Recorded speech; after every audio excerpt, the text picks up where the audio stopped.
Hello বন্ধুরা, এখন আমি বর্ডারল্যান্ডস বলে সিনেমাটা রিভিউ করতে চলেছি। তো আজকে 99 টাকার অফার ছিল বলে আজকে দুখানা সিনেমা পরপর দেখলাম এবং একটা রিভিউ আসছে এবং আরেকটা রিভিউ কিছুক্ষণ পরে আসবে, ওটা হিন্দি সিনেমা। তো বর্ডারল্যান্ড সিনেমাটা যদি আমি কথা বলি, দেখুন এই সিনেমার যে কনসেপ্ট, এটা একটা বেসিক্যালি ভিডিও গেমের উপর বেস করে এই সিনেমাটাকে বানানো হয়েছে। বর্ডারল্যান্ডস প্রচণ্ড ফেমাস আমি শুনেছি, কিন্তু ভিডিও গেমের ব্যাপারে আমার কোনো আইডিয়া নেই যে গল্পে কী আছে বা কোথায় ক্যারেক্টারগুলো কী। তো আমার কাছে সম্পূর্ণ সিনেমাটা একেবারে নতুন সিনেমা এবং সেই হিসাবে আমি সিনেমাটাকে রিভিউ করতে পারবো। এবং যদিও রিভিউস কিন্তু খুব একটা ভালো না, মানে ইউএসএ তো খুবই খারাপ। তো আমি যদি এই সিনেমাটার যদি গল্পটা যদি ছোটো করে বলি, এখানে কেট ব্ল্যানচেট এখানে লিড রোলে রয়েছে, আরও অনেকেই রয়েছে এখানে বেসিক্যালি, কিন্তু কেট ব্ল্যানচেটের কাছে একটা কাজ আসছে, সেটা হলো তার পুরনো জায়গা প্যান্ডোরাতে তাকে ফিরে যেতে হবে। সেখানে একটা মেয়েকে তাকে খুঁজে আনতে হবে, তার বাবা এই দায়িত্বটা দিচ্ছে, কিন্তু সেই মেয়েটাকে খুঁজতে পাওয়া অত সহজ না। এবং সেই মেয়েটাকে কে লুকিয়ে রেখেছে ওখানে, এবং প্যান্ডোরাতে কী এমন একটা সিক্রেট আছে যেখানে একটা ভল্ট আছে, ভল্টের মধ্যে আছেই বা কী, এবং বাইরে বাহ্যিক শক্তি বলা যায় সেই প্যান্ডোরাতে কেন যেতে যাচ্ছে এবং সেই ভল্টের মধ্যে থেকে কেন সেই ভল্টটাকে খুঁজতে যাচ্ছে, আলটিমেটলি ভল্টের ভেতর কী আছে, এবং কেট ব্ল্যানচেট এবং তার টিম, তারা কীভাবে টিমটা অ্যাসেম্বল হচ্ছে এক জায়গায়, কারণ তা কেউ একে অপরকে চেনে না। তো তারা কি এই জায়গাটার মধ্যে গিয়ে ফেসে যাবে, কারণ অনেক শক্তি তার উপরে অ্যাটাক করার জায়গা থাকবে। এবং কেট ব্ল্যানচেটের ক্যারেক্টারটাই বা কী, মানে তার কারণ একটা প্রিভিয়াস পাস্ট আছে যেটা তাকে সে হয়তো এই মুহূর্তে লোকের সামনে আনছে না।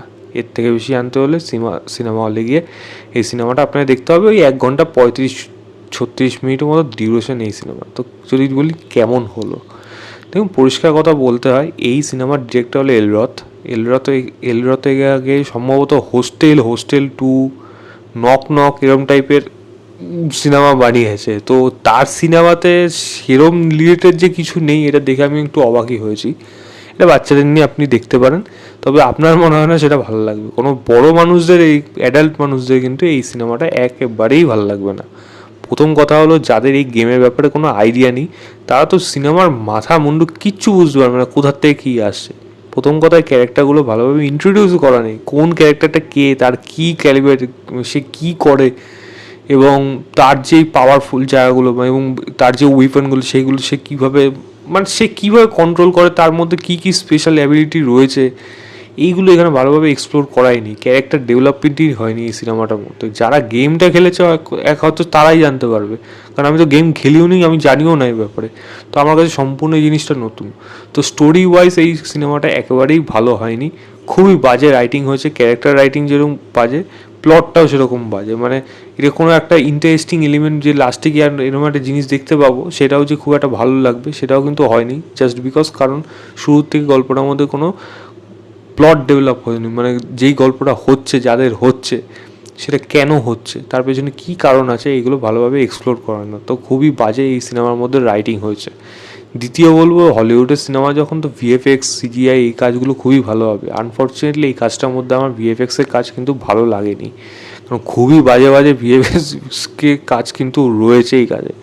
হ্যাঁ, সেগুলো দেখতে খুবই ফাস্ট ফরওয়ার্ডভাবে করা হচ্ছে, হয়তো সেগুলো দেখতে আপনার অতটা অসুবিধা হবে না, বাট আপনি যদি ভাবতে বসেন তাহলে কিন্তু ডেফিনেটলি ওগুলো খারাপ লাগবে। তো হয়তো সিনেমাটোগ্রাফির কাজ হয়তো কিছুটা হলেও ভালো, বাট অ্যাকশন ক্যামেরা মানে অ্যাকশন যেগুলো করা হচ্ছে, সেগুলো যে দেখানো হচ্ছে, সেগুলো দেখতে হয়তো কিছুটা খারাপ লাগছে না, কিন্তু ভিএফএক্সের কাজ কিন্তু এখানে দুর্বল রয়েছে। এবং যেহেতু স্টোরিটা স্ক্রিন প্লে ছোটো বই হওয়া সত্ত্বেও অডিয়েন্সকে হুক করে রাখতে পারে না, তাই শুরুর থেকেই গল্পের মধ্যে কখনোই ইনভলভ হতে পারছি না। তো এই যা দেখছি সেটা যেন মাথার উপর দিয়ে যাচ্ছে বা ইন্টারেস্ট হচ্ছে না, বোর লাগছে কখনো, এরকম জিনিস কিন্তু হয়ে যাচ্ছে। তো এই সিনেমাটার মধ্যে প্রচুর এরকম খামতি রয়েছে রাইটিং লেভেলে, বিশেষ করে এই ক্যারেক্টার রাইটিং এবং প্লট রাইটিং দুটো দিক থেকে। তো কোনোটাই ভালোভাবে ডেভেলপ না হওয়াতে এই সিনেমাটা আমার কাছে একেবারেই কিন্তু ওয়ার্ক করেনি, কোনো দিকেই এই সিনেমাটা ভালো লাগে। যদিও ভালো জিনিস কিছু বলতে হয় টাইম পাসের জন্য, এখানে একটা ড্রয়েড আছে যেটাকে আপনার ওই কিছু জায়গা করে, যেগুলো মানে স্ক্যানিং করতে থাকে, ওই সময় হয়তো আপনার একটু হালকা মজা পেতে পারে। কেভিন হার্ট আছে এই সিনেমাটার মধ্যে, সে নিজে এক্সপ্রেশন দিয়ে কিছুটা করার চেষ্টা করেছে, বাট সত্যি কথা বলতে এই সিনেমাটার মধ্যে আর কিছু নেই। কেট ব্ল্যানচেটও খুব একটা ভালো অভিনয় কিন্তু এই সিনেমাটা করেনি। যে মেয়েটি রয়েছে এখানে, টাইনি টিনার ক্যারেক্টারটার নাম, সেই মেয়েটাকে আরও এক্সপ্লোর করা যেতে পারতো। মেয়েটার মধ্যে অনেক কিছু জিনিস ছিল, পোটেনশিয়াল ছিল, বাট সেই ক্যারেক্টারটা ভালোভাবে না লেখাতে সেটা কিন্তু একেবারে হয়ে ওঠেনি। জাস্ট মানে বোগাস হয়ে থেকে গেছে ক্যারেক্টারটায়। আমার মনে হয় সেগুলো নিয়ে জোর দিলে হয়তো আরও অনেকটা বেটার হতো। বাট এই সিনেমাটা আমার কাছে একেবারেই ব্যাড মুভি। আমি কোনো রেটিং দেবো না এই সিনেমাটাকে। আপনার দেখা ইচ্ছে হলে দেখতে পারেন, নাহলে পয়সা নষ্ট করে আমার মনে হয় না আর দেখা উচিত।